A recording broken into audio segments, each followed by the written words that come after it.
yes, finally he's going to still talk a lot in heaven. So, but at least he's talking in the presence of Jesus, all right? So, sorry. He's been sorted. Hmm? He's been sorted. He's been saved there now. After yeah. Yeah. So we have this thing, and the fetus. Now there's an arrow going from here to here. Okay. So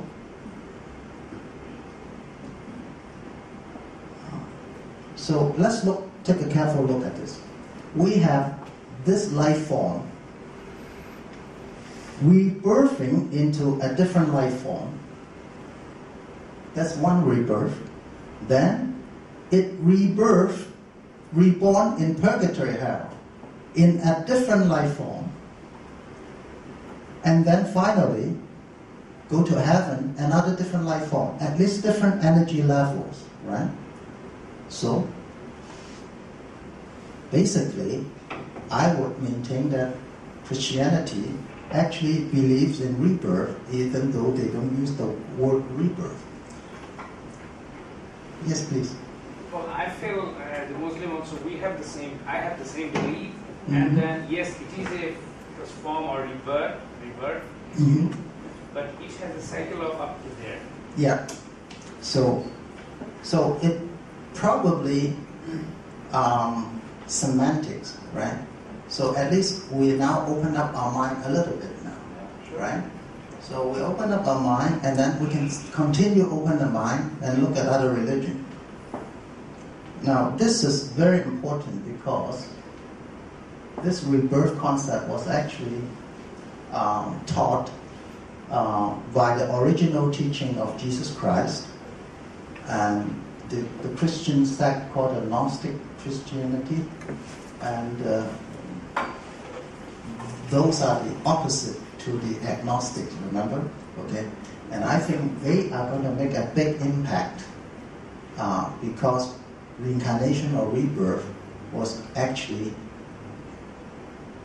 included in the original teaching of Jesus Christ, but was later on deleted by the church.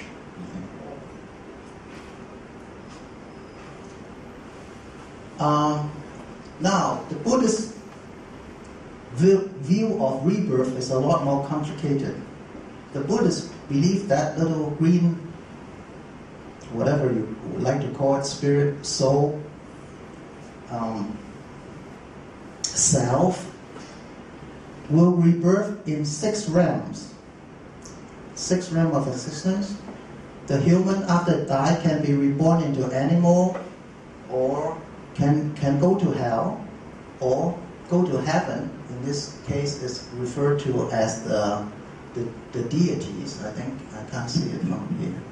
Yeah, the diva realm, and the ghost realm. So the Buddhists will believe in ghosts, believe in hell, believe in heaven, believe in human, believe in animal, and believe in what we call the Asura realm, which is kind of a level of heaven, but full of people who a lot of competition, a lot of that kind of very. But they do a lot of good things, so they go to heaven. But they're very competitive, and they're always fighting over things. So this 6th realm, the Buddhists believe that an animal can be reborn into a human and vice versa, although it takes a very long time. Okay? But going down is very easy, going up takes a lot of work. Okay? And here's the Buddha pointing to the moon, pointing at the moon. The moon is symbolized liberation, so we can be released from this cycle of rebirth in the 6th realm, which is all suffering. Okay, so the diva thinks they are suffering, they are enjoying, but it's only a temporary. Okay? They think, oh, there's eternal joy in heaven. Well, eternal is like infinity. How long is eternal? A couple of eons, a light year, 10,000 light year. Eventually, when you finish all your credit, when your credit card runs out, you go back down, because all beings are defiled to a certain extent by their karma. Okay? So this is the driving force behind that rebirth. So there are a lot of religions that believe in that too, right? So, for example, here is a rat temple in India. They believe that animal realm, human realm, equal. That little the thing, that ghost thing, that spiritual thing at the soul level, we're all equal. So these rats could be our parents or grandparents in past life, and next life we might be rats. So they respect all life forms equally, and therefore they have rat temples to remind themselves, and rats are treated better than human. In fact, there's a lot of starving people in India, but then rats get to drink milk and eat all this food, and they are, well treated in this. Okay. So, once again, the critical question, the take-home message is: if ghosts exist, then spiritualists win. If not, then the atheist wins. Okay, so is this thing the thing? How am I doing with time? 10 after 4. 10 after 4. Okay, I gotta really speed up. Okay, so New Age spirituality, religion of the world. Okay. So what I'm talking about today is the overall evolution of religion, from non-believer to I don't know whether I should believe or not.